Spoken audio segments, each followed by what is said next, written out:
क्योंकि कुछ सामाजिक तौर पर लोग नाराज हैं उनसे।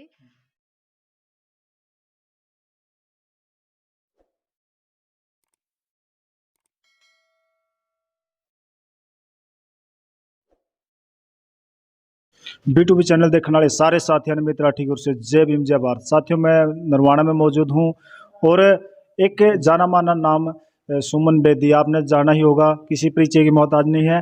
और आज हम उनके घर पे आए हुए हैं उनसे कुछ सवाल जवाब करने के लिए।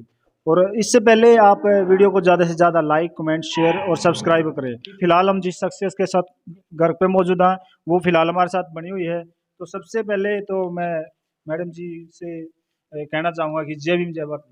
जय भीम जय भारत। तो मैडम जी बैठ जाओ पहले तो एक बार तो देखिए मैडम जी किसी परिचय की मोहताज नहीं है। वो लगभग आप उनको आप देखते आ रहे हो, लगातार समाज में बनी हुई है, चाहे वो राजनीतिक रूप से या सामाजिक रूप से भी। तो एक बार उन्हीं की जुबानी हम उनसे पूरा इंट्रोडक्शन जानना चाहेंगे और जो आज तक का उनका कार्य रहा है उसके बारे में जानेंगे और आगे की उनकी जो रणनीति है उसके बारे में जानेंगे। बहुजन से बहुजन तक के चैनल के सभी दर्शकों को मेरा नमस्कार। आप यहाँ आए, आपका स्वागत है। तो मैडम जी एक बार तो इंट्रोडक्शन दे दो आप यहाँ तक कैसे पहुँचे हो और किन परिस्थितियों से आपने सामना करा है। देखिए, मैं एक आर्मी मैन की बेटी हूँ और शिक्षा मेरी पंजाब से पूरी हुई। एजुकेशन डिपार्टमेंट में मैंने बीएड पोस्ट पर 11 साल हरियाणा सरकार में सेवाएं दी हैं। उसके उपरांत सामाजिक कार्य करते हुए राजनीतिक गतिविधियों में भी भाग लिया और 2017 दिसंबर में मुझे महिला आयोग के पद पर जो नियुक्ति मिली थी, उसके उपरांत मैंने एजुकेशन डिपार्टमेंट से रिज़ाइन दिया। समाज सेवा और राजनीति दोनों साथ साथ चली, क्योंकि विभाग इस तरह का मिला मुझे जहां बहुत सारे गंभीर मुद्दे थे।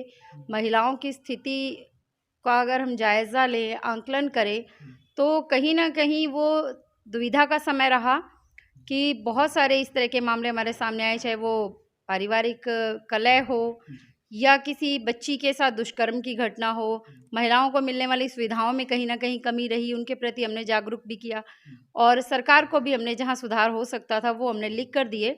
मैं एक छोटे से गांव से संबंध रखती हूं, कलौदा खुर्द मेरा गांव है। मैं 2006 में जब मैं अध्यापक के तौर पर यहाँ कार्यरत हुई, तब से लेकर गांव के छोटे छोटे मुद्दों पर गांव की महिलाएं मेरे पास आती, संपर्क में रहती।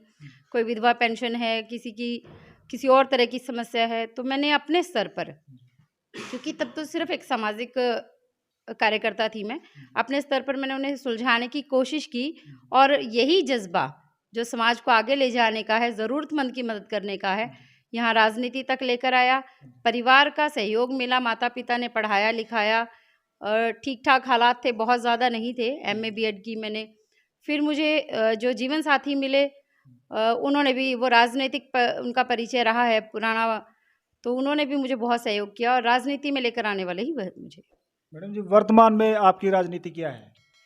देखिए, वर्तमान में जैसा नरवाना के तकरीबन सभी लोग जानते हैं, 2014 से अब तक भारतीय जनता पार्टी की कार्यकर्ता हूं मैं और 2014 से ही चुनाव की तैयारी भी मैं कर रही हूं विधानसभा की। तो 2014 में भी किसी कारण से मुझ पर विश्वास नहीं जताया पार्टी ने या टिकट नहीं मुझे मिली।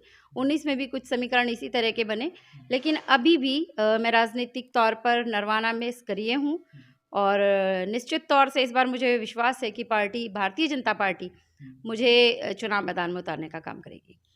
तो इसके लिए तो बहुत बहुत मंगल कामनाएं आपको। जैसा आपने बताया कि 3 फरवरी को नरवाना के अंदर एक राज्य स्तरीय गुरु रविदास जयंती मनाई जा रही है, तो इस पे क्या विचार है मैडम।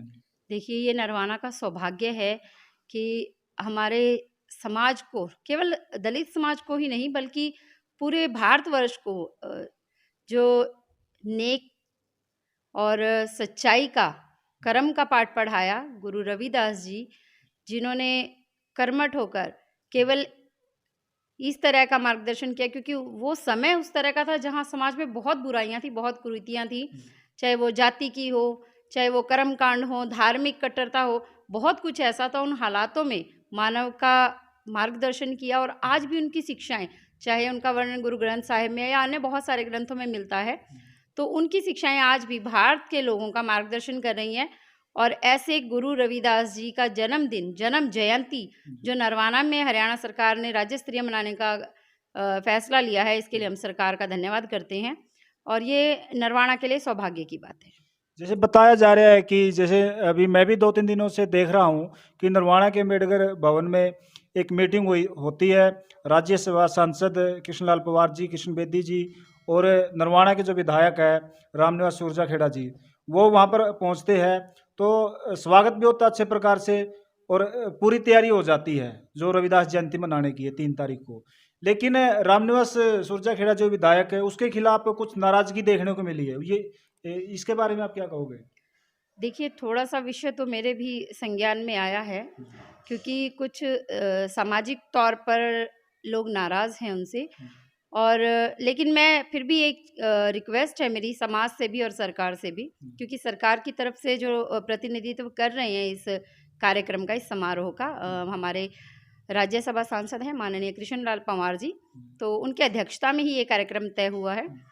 समाज के लोगों से भी मेरी रिक्वेस्ट है कि किसी भी तरह की जो भावना है हमारे मन में, उसको हम इस कार्यक्रम के आड़े ना आने दें।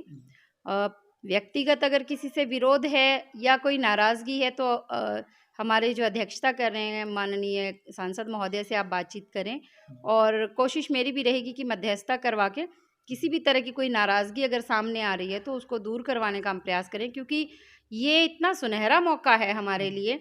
नरवाना में जहाँ सीएम साहब जहाँ भी जाते हैं तो निश्चित तौर से विकास की झड़ी लग जाती है, और ये नरवाना के लिए इतना सुनहरा मौका है। बहुत सारे विकास कार्य होंगे, बहुत सारे ऐसे प्रोजेक्ट हैं जिनकी लोग बहुत टाइम से मांग कर रहे हैं, वो निश्चित तौर से इस कार्यक्रम में सिरे चढ़ेंगे। अम्बेडकर सभा की तरफ से बताया जा रहा है कि वो अपनी अलग से रविदास जयंती मनाई जाएगी, तो ऐसा क्यों?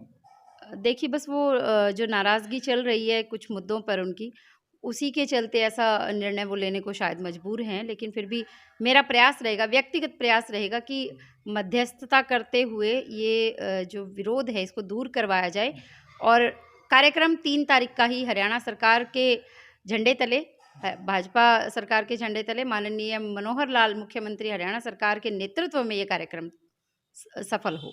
लगातार सामाजिक कार्यों में लगे रहते हो, तो कितना बदलाव देखते हो आज के समय में? देखिए, शिक्षा का जो मंत्र बाबा साहब भीमराव अंबेडकर जी ने हमें दिया था, उसको अपनाकर समाज के लोग तरक्की कर रहे हैं, प्रगति कर रहे हैं। और शिक्षा ही एक ऐसा माध्यम है जहां हम अपने भी और दूसरों के भी जीवन स्तर को सुधार सकते हैं। और इस ओर मैं ये कहना चाहूँगी कि जितना हमारा समाज जागरूक है, सरकार भी उतने ही अच्छे प्रयास कर रही है, क्योंकि शिक्षित और मेरिट बेस पर जो नौकरियां दी जा रही हैं, हमारे बच्चों को आगे बढ़ने का मौका मिल रहा है। और आप भी देखते हैं, क्योंकि आप लगभग हर मुद्दे से अवगत रहते हैं, तो सरकार के प्रयासों के कारण जो शिक्षण संस्थान हैं उनमें भी सुधार आया है, बच्चों का भी शिक्षा के प्रति लगाव बढ़ा है। अब लाइब्रेरी की हर जगह मांग भी है, जहाँ चल रही थी वहाँ सुधार भी हो रहा है, जहाँ नहीं थी वहाँ मांग आई है। तो ये निश्चित तौर से ये प्रयास है, शिक्षा की ओर अग्रसर हो रहा है समाज, और ये जो उद्देश्य लेकर चले हैं कि जीवन स्तर सुधरे, बदलाव आए सबके जीवन में और एकता का परिचय देते हुए सब लोग आगे बढ़े, ये निश्चित तौर से ये इस दौर की हमारी बड़ी उपलब्धि है।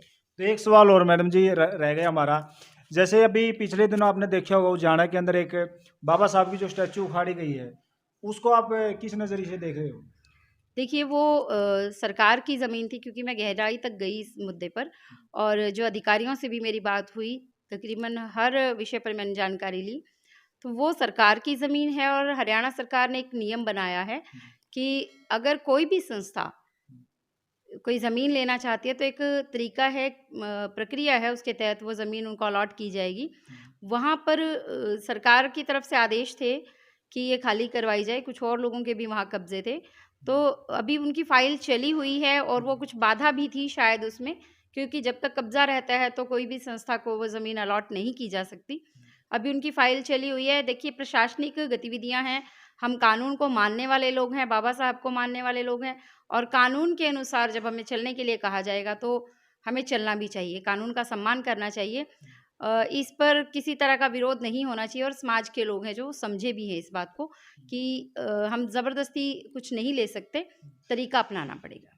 तो आज आपको एक प्रबुद्ध भारत की तरफ से कैलेंडर भी दिया गया है, तो इन कार्यों में कितनी भागीदारी होनी चाहिए समाज की?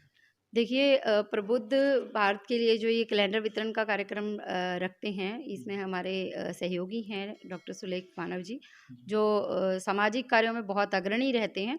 कहीं भी गरीब बच्चों के लिए शिक्षण संस्थाएं काम कर रही हैं, चाहे कोई व्यक्तिगत तौर पर सहयोग करता है गरीब बच्चों को शिक्षा से संबंधित सामग्री प्रदान करना या क्लासेस लगाना, बच्चों को पढ़ाना, जो भी जैसे भी सेवाएं दे रहा है, तो डॉक्टर साहब हमेशा आगे रहते हैं। इनकी धर्मपत्नी डॉक्टर सुनीता जी, वो भी हमेशा सहयोगी रही हैं और इस तरह के लोगों की समाज को ज़रूरत है, क्योंकि हर व्यक्ति अभी सक्षम नहीं है।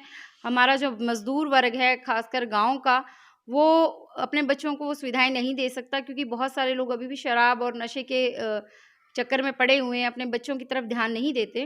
तो उन बच्चों को आगे कैसे बढ़ाया जाए, इसकी चिंता करना डॉक्टर सुलेख मानव जी जैसे लोग, हम भी सहयोग करते हैं उनका। तो इस तरह के लोगों का समाज को रास्ता दिखाने के लिए बहुत ज़रूरत है। तो B2B ने भी एक मुहिम की शुरुआत की है कि समाज के जितने भी लोग हैं जो मिशन मूवमेंट से जुड़े हुए हैं, उन सबसे मिलकर उनकी बातों को जनता के सामने लेकर आना। तो इस पर क्या कहना चाहोगे आप? देखिए, ये ज़रूरी है, जागरूकता के साथ ही किसी मुद्दे पर अगर हम बात करते हैं और उस पर बार-बार विचार करते हैं, तो बदलाव आता है। आप जो मिशन लेकर चल रहे हैं कि लोगों को जागरूक किया जाए, और जो लोग ऐसे काम कर रहे हैं, समाज सेवा कर रहे हैं, उनको भी हौसला अफ़ज़ाई की जाए, उनका उदाहरण दूसरों को दिया जाए, पेश किया जाए, तो निश्चित तौर से और लोगों में भी इसके प्रति चेतना जागेगी और समाज की सेवा के लिए, लोगों की मदद करने के लिए लोग आगे आएँगे, तभी हमारा देश है जो सर्वांग सुंदर बन सकता है। तो अभी आपने सुना एक जाना-माना नाम सुमन बेदी जी, एक सामाजिक कार्यकर्ता, समाज के जितने भी मामले हैं उनको उठाने का उनका जो कार्य लगातार जारी रहेगा। तो आप भी हमारे साथ बने रहिए। कैमरामैन बलकार बोध के साथ अमित राठी। जय भीम, जय भारत।